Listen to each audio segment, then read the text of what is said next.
Hi, my name is Kirsty. I'm a senior on the women's golf team. I'm currently studying mechanical engineering and I'm originally from Australia. Hi, I'm Sage Hurta and I'm on the cross country and track teams at CU, and today we'll be reading Wilma Unlimited. How Wilma Rudolph became the world's fastest woman. No one expected such a tiny girl to have a first birthday. In Clarksville, Tennessee, in 1940, life for a baby who weighed just over 4 pounds at birth was sure to be limited. But most babies didn't have 19 older brothers and sisters to watch over them. Most babies didn't have a mother who knew her remedies and a father who worked several jobs.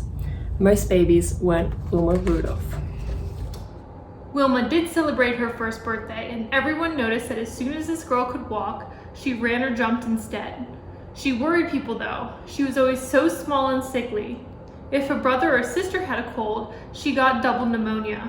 If one of them had measles, Wilma got measles too, plus mumps and chicken pox.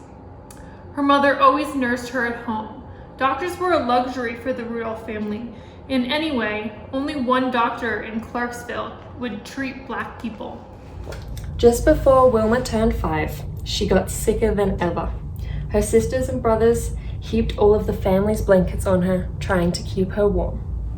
During that sickness, Wilma's left leg twisted and she couldn't move it back. Not even Wilma's mother knew what was wrong. The doctor came to see her then. Besides scarlet fever, he said, Wilma had also been stricken with polio. In those days, most children who got polio either died or were permanently crippled. There was no cure. The news spread around Clarksville.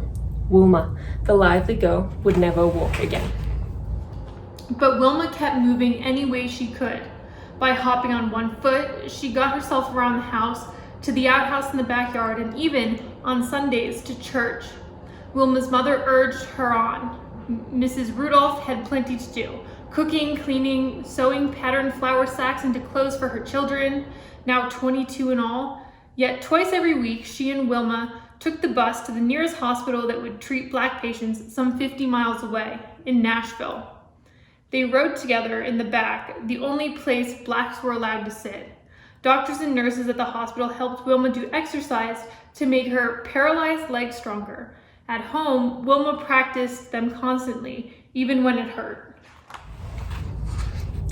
To Wilma, what hurt most was that the local school wouldn't let her attend because she couldn't walk. Tearful and lonely, she would watch her brothers and sisters run off to school every day, leaving her behind. Finally, tired of crying all the time, she decided she had to fight back, somehow. Wilma worked so hard at her exercises that the doctors decided she was ready for a heavy steel brace. With the brace supporting her leg, she didn't have to hop anymore. School was possible at last.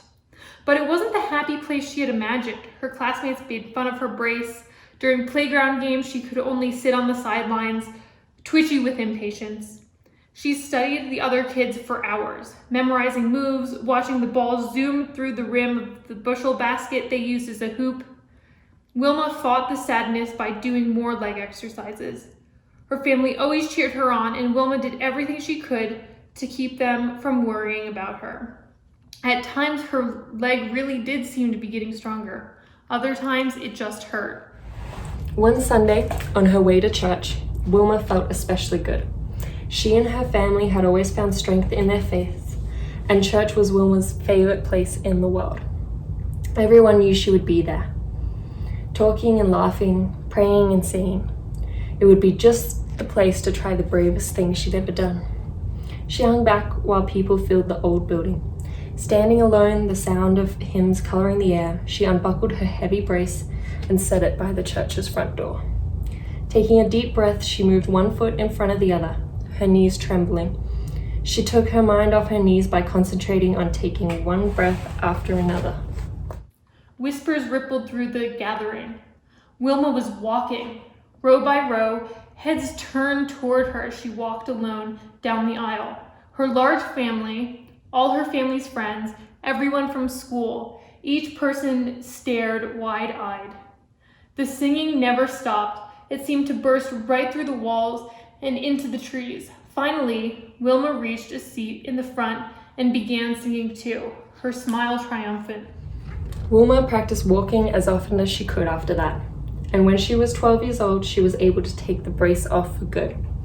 She and her mother realized she could get along without it, so one memorable day, they wrapped the hated brace in a box and mailed it back to the hospital. As soon as Wilma sent the box away, she knew her life was beginning all over again.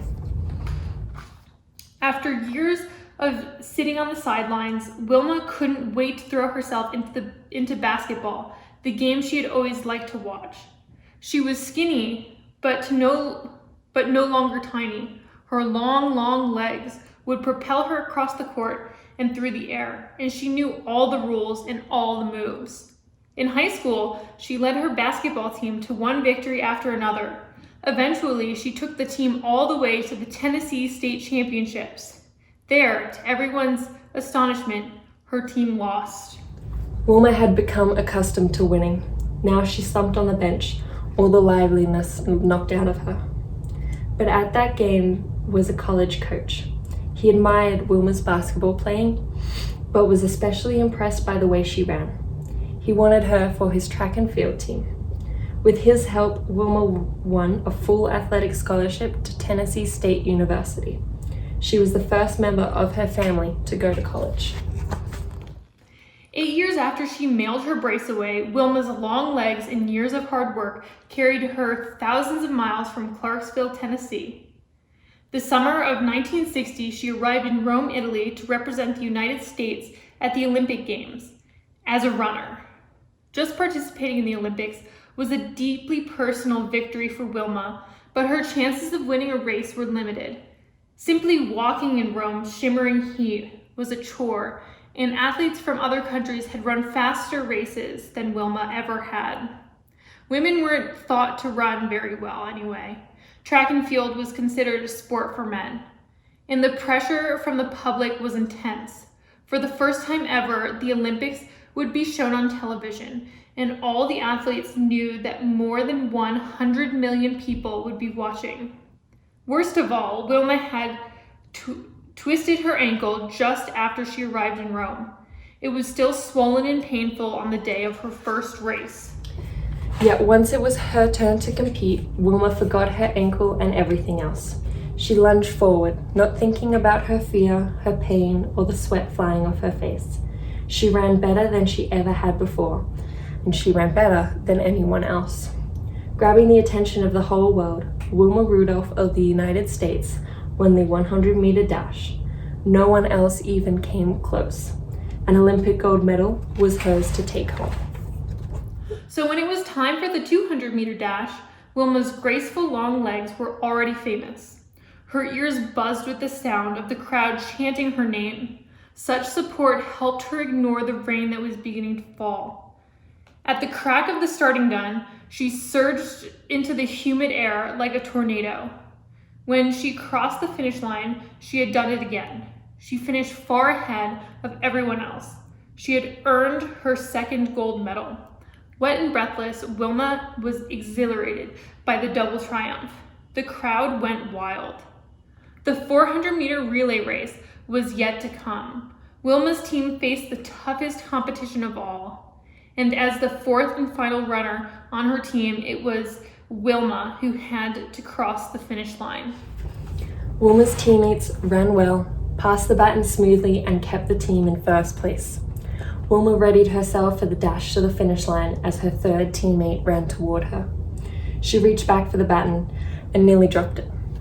As she tried to recover from the fumble, two other runners sped past her. Wilma and her team were suddenly in third place. Ever since the day she had walked down the aisle at church, Wilma had known the power of concentration. Now, legs pumping, she put her mind to work. In a final, electrifying burst of speed, she pulled ahead. By a fraction of a second, she was the first to blast across the finish line. The thundering cheers matched the thundering of her own heart. She had made history. She had won for an astonishing third time.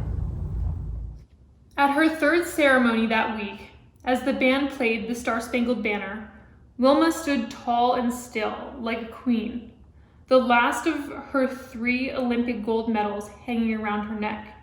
Wilma Rudolph, once known as the sickliest child in Clarksville, had become the fastest woman in the world. And that's the end of the story. Thanks for following along with me.